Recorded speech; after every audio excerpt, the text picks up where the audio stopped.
Madami ako napapanood sa TikTok at sa Facebook na kumakain itong kakao, lalo na sa ibang bansa. Sa sinasabi nga nila ay first time pa lang nila itong matitikman, bibihira lang daw kasi ang gantong prutas sa kanila. Share ko nga lang pala sa inyo na meron kaming tanim nitong kakao. 2 puno na nga lang yan, pero dati madaming kakao na puno dito. Kaso nga lang ay kinailangan ng putulin. Itong pinapakita ko nga sa inyo ay mga hindi pa yan hinog. Sa mga di pala nakakaalam, ang kakao po yan yung ginagawang chocolate. Yan yung main ingredient sa paggawa ng chocolate. Matagal na nga pala kaming merong tanim nito. Bata pa lang ako ay nakikita ko na ang mga yan. Dati nga ay mas madami pang tanim ng mga prutas dito. Merong mangga, star apple, orange, avocado, santol, at marami pang iba. Ito nga pala yung view namin dito guys. Mahangin kasi may mga puno. Yung mga buto pala ng kakao ay binibilid sa araw. Pagtapos naman ay babalatan kapag naging dry. Ito nga yung first process sa paggawa ng chocolate. Pero yung iba ino-oven nila. Ito nga guys at nasaktuhan ko kumuha ng kakao yung lola ko. Kaya kahit ilang beses na ako na to nakatikim ay iti-taste test ko pa din. Naka-uniform na nga ako dyan kasi nga ay paalis na dapat ako. Baka kasi kapag kinain ko yan pagka-uwi ko pa ay baka buto na lang yung maabutan ko. Ginagawa nga pala yung tableya ng lola ko kaya pinapakain niya muna sa amin. And after nga mabilad sa araw ay babalatan naman yung mga buto at ipapagiling. Kapag pinong-pino na nga yan ay titimplahan naman yan ng mga pangpasarap palalo para ma-enhance yung lasa niya. Super sarap at napaka-natural lang yung lasa niya. Walang sinabi yung mga imported chocolates na yan.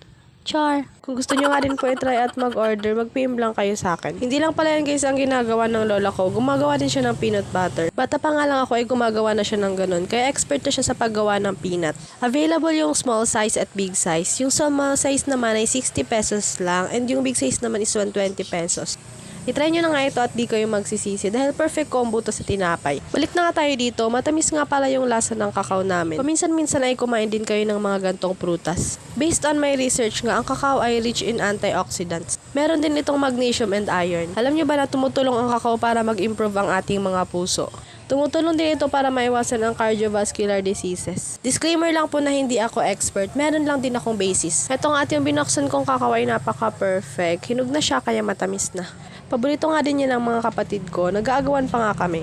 Char! Ito nga din pala guys yung advantage na nakatira tayo sa province kasi more on galing sa mga tanim yung kinakain natin. Hindi na galing sa ibang lugar. Kung masipag ka nga lang magtanim ay talagang may aanihin. Hindi kagaya sa city na polluted ang hangin. If I were to choose nga between province or city, I will choose province kasi nandito na lahat. Dito mas masaya and mas tahimik. Anyways, depende naman kasi yan kung saan ka nasanay. All of us naman has a freedom to choose and mag-decide. Anyways, ang layo na natin sa topic. Nasa kakao tayo, paano tayo nakarating sa freedom? Parang ng kalayaan ba to? Pero no joke, let us always choose what makes us happy. Para wala tayong regret in the end. Hala, naging motivational speaker. Pagpasensya nyo na pala guys yung boses ko kasi meron akong sipon. Kung nakaabot kayo dito sa last part, thank you so much for watching. See you on my next mini vlog.